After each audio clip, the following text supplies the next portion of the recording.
Il était une fois un roi qui avait un fidèle serviteur. Et ce serviteur n'arrêtait pas de lui dire au roi « Dieu est bon et il ne fait pas d'erreur ». Le roi, il écoutait ça que d'une oreille. Mais voilà qu'un jour, ils sont partis à la chasse. Et ils ont dû tuer un lion. Mais juste avant qu'ils puissent tuer le lion a sauté sur le roi et lui a arraché un doigt. Pendant que le serviteur soignait son roi, il lui a dit « Dieu est bon et il ne fait pas d'erreur ». Le roi s'est mis dans une colère mais internationale parce qu'il s'est dit « Dis donc, t'es qui toi? Regarde, il me manque un doigt. Tu crois quand même pas que je vais dire que Dieu est bon et qu'il fait pas d'erreur ?» Et aussitôt, il a mis son serviteur en prison.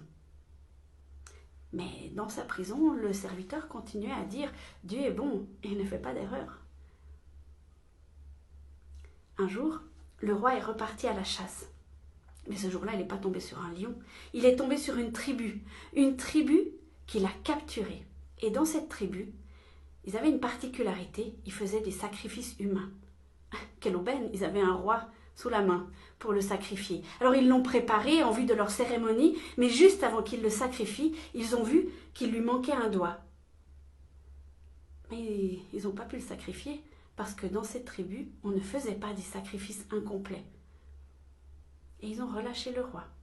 « Dieu est bon et il ne fait pas d'erreur !» s'est dit le roi. Évidemment. Donc il a couru jusqu'à la prison, il a délivré son serviteur et puis il lui a dit « J'ai bien compris la leçon, Dieu est bon, il ne fait pas d'erreur. Mais toi, t'as pas arrêté de dire ça en prison. Comment tu peux dire que Dieu est bon et il ne fait pas d'erreur ?» Le serviteur a souri, il a regardé son roi et il a dit « Si j'avais pas été en prison, c'est avec toi que je serais allé, et c'est moi qu'ils auraient sacrifié. » Cher ami, je te l'accorde, c'est assez facile de dire que Dieu est beau quand tout va bien. Souvent quand ça commence à aller de travers, il y a une pensée qui s'installe en nous très rapidement. Si Dieu était bon, pourquoi est-ce qu'il me fait passer par là? La petite histoire que je vous ai racontée au début, elle prête assez à sourire. Puis quand on a toute l'histoire, on se dit « Ah ben évidemment, heureusement qu'on lui a arraché un doigt, heureusement qu'il a mis le serviteur en prison. » Et on avait toute l'histoire. Eh bien, quand on a des difficultés, quand on a des épreuves, quand on a vraiment des choses par lesquelles on doit passer qui peuvent être affreuses, on n'a pas toute l'histoire. On ne sait pas ce qui va arriver. Et surtout, on ne sait pas pourquoi. Alors, peut-être qu'on n'aura jamais d'explication.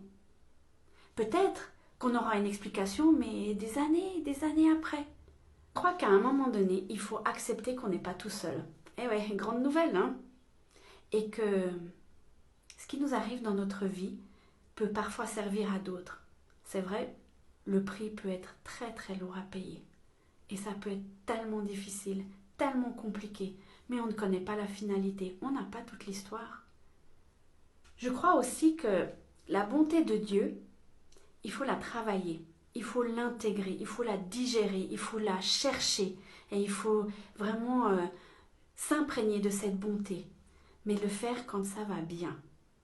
Parce que quand ça va mal, comment est-ce que vous voulez faire si vous ne l'avez pas appris avant? Cher ami, je t'encourage cette semaine à prier pour que Dieu puisse te montrer sa bonté, même si tu es dans les pires moments de ta vie, parce que Dieu est bon et il ne fait pas d'erreur. Je te souhaite une excellente semaine, sois une bénédiction pour quelqu'un d'autre autour de toi aujourd'hui. À bientôt!